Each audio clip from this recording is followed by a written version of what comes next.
Wanda da prövet till shore sota, the droft of March hath pierced to the rota, embodied every van and swish liqueur, of which were two engendered is the floor, one zephyrus egg with his sweaty breath, and spirit hath when every halt and hath, the tender croppes and the young sona, hath not down his hands scorcherona, and small foul snack in malaria, and slapping on the neck with open ears, so pricknat Jordan good ashes, the longing folk to goon until the marshes, for matters for 2 seconds, strongest to ferne halvus in the cool londe, especially from every sheer ascender. Having alone to Canterbury they went, the Hurritas for martyrs, for to say that ham hath hope and one that they will say. Peace.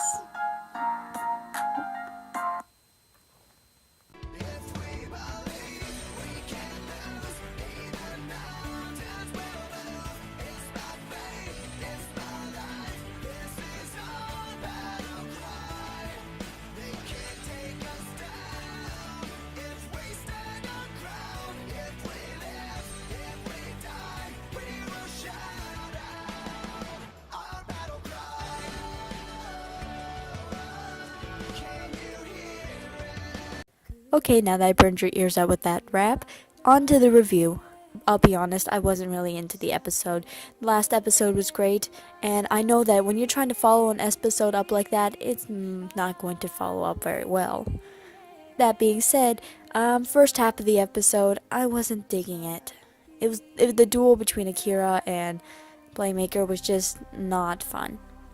I'm sure other people would have taken a lot more things out of it than I did, but I was distracted. I didn't even feel like watching the episode this week, and I don't know, I wasn't feeling it. And again, this is another one of my unscripted videos, so I just watched the episode right before I started recording, and I didn't really start getting into it until about halfway. And then, after Akira lost the duel, that's when things started getting, I don't know, more interesting for me. And before this, they were talking about how it was a duel for justice, and that's why Akira had to win, and that's why Playmaker had to win. Akira made this point that Playmaker was just going to be angry and revenge hungry the entire time. And also, at the same time, we had our Arc 5 fangirls rambling on about the Arc 5 dub in the Discord chat, so obviously I started making connections with Arc 5 Kaido. Revenge hungry, angry, that sort of thing. And I don't like when my favorite characters do that.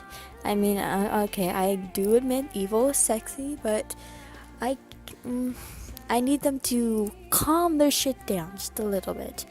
Because I can't just deal with that all the time. It's just, ugh. Kira says, you could have attacked me earlier with your firewall dragon. You could have attacked me directly, and you would have won. Why didn't you do that? I knew after that it was going to get good, the episode, or at least the next couple seconds were going to get good, because whenever something like that happens, you could have attacked me. There's always a reason, and it's always interesting. I mean, last time it happened, that I can remember, Yuto and Sora, she's like, you could have used 2 overlay units and you could have finished me off. Were you playing with me? And that was like the best thing, and then Yuto died, of course. Anyway, Playmaker says, you are like an angel and your angel's guardian sort of thing. I forget the exact words. And you protect each other. And Aoi ran in to intercept Playmaker's final attack, and then Zaya's he realized what she's trying to do, and he guards her too, and then he sort of falls down. I hope he doesn't have brain damage from taking that hit or whatever. It's like, you get hit in the brains, you get hit in real life. Anyway, Maker walks off. He's saying, I don't want you guys to walk into this darkness. You don't deserve it. Just walk in the path of light. And I thought that was a really good light. And I just thought that was a really good line, because he realizes that this darkness is something that consumed everything, and it consumed him. And he's aware of his own darkness, and he doesn't want it to be transported onto somebody else, and that's the nicest thing. After that scene, we get a small scene with Akira and Aoi, and Aoi's like, now I know how you feel toward me, and I know your true feelings. And then she sort of smiled, and she talked about how Playmaker was basically, he was being Playmaker. And I don't know, I like that there was a warm, subtle moment between Akira and Aoi. And I don't know, it was just very nice. I liked it. And I think that might start kindling their relationship just a little bit more, which I hope to see. Let's just see how that develops. I want to see how it happens in real life. And anyway, so Yusaku, he leaves out of the brains, and they start analyzing the data that he got from the Soltech databanks, and they see this doctor guy, and the doctor guy turns out is dead. Just call me a writer, call me a freaking writer, but as soon as they said that, I'm just like, oh my god. Like, that restored any excitement I had with this thing, because, okay, yes, just yes.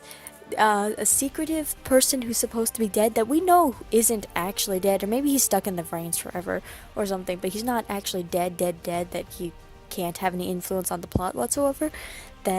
So, because we've seen him earlier on in the show, he's walking, he's alive, he's not dead. And that got me right there.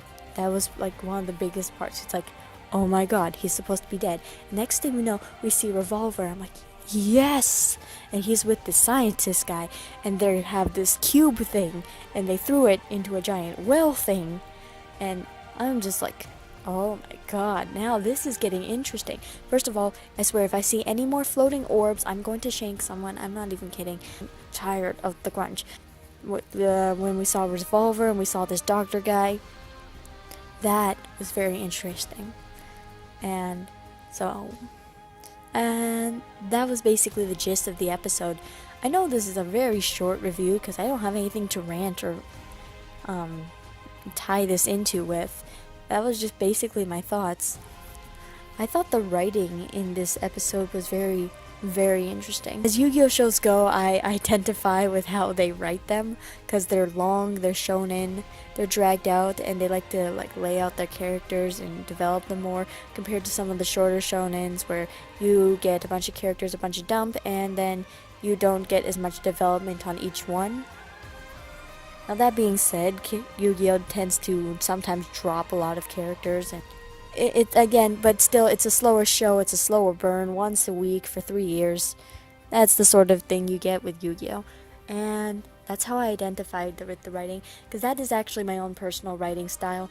I've gotten a lot of critiques on my writing, most of it bad, saying that I write too slow. But then we get these other people who understand what I'm going for, because on Wattpad, when it comes to writing, you need to get people hooked early and to get people hooked fast if you want to succeed on Wattpad. You can't just do a slow burn story and then hope to have someone really like it. I have one very dedicated reader who reads everything that I've written since for like 3 or 4 years. I can count on her to read through my stories, and she knows that they will get better. But my stories are slow burn, at least most of them are. Some of them are pretty fast burn. Like, I'm famous for interesting filler chapters. See, I don't like to write. I write filler just like everyone else. I write filler, Yu-Gi-Oh writes filler, everybody writes filler. Filler is fun. It's less stressful, because everybody needs a filler episode or a filler chapter here and there. It's just something to unwind, and they're usually something that you just have a side idea for, and you just want to throw it in. That's what filler is for. And I had a point with this. Oh, right, slow burn. So, I just see where they're coming from. It's like, not everything needs to happen at once. So, I think the pacing in this Yu-Gi-Oh show is very, very well. I like the turn that it took in this episode near the end, where we have the doctor being introduced, we have Revolver coming back. I don't know what's going to happen in the next episode, because the next episode's preview seemed really laid back. It really did. I'm afraid it's gonna. I don't even know. It was really laid back, and that's what I got out. That's what I got at a glance out of the next episode, and I now I want to know, I really want to know what was it they put in the pit, because they said it might be the end of VRains. And yeah, that was basically my thoughts and ideas on it. If you have any ideas for Yu-Gi-Oh videos, comment them below. Next week, or next up, I will hopefully get my Kaido and Kaiba character comparison analysis slash discussion up and running, because I have that script half written, and those types of discussions are things that I can script. Like these reviews, I can just blab off the top of my head and people will watch it. But those ones I like to think well out, because I have a lot of points to actually make with them. Anyway, hope to see you in the next upload. Until next time, Mya out.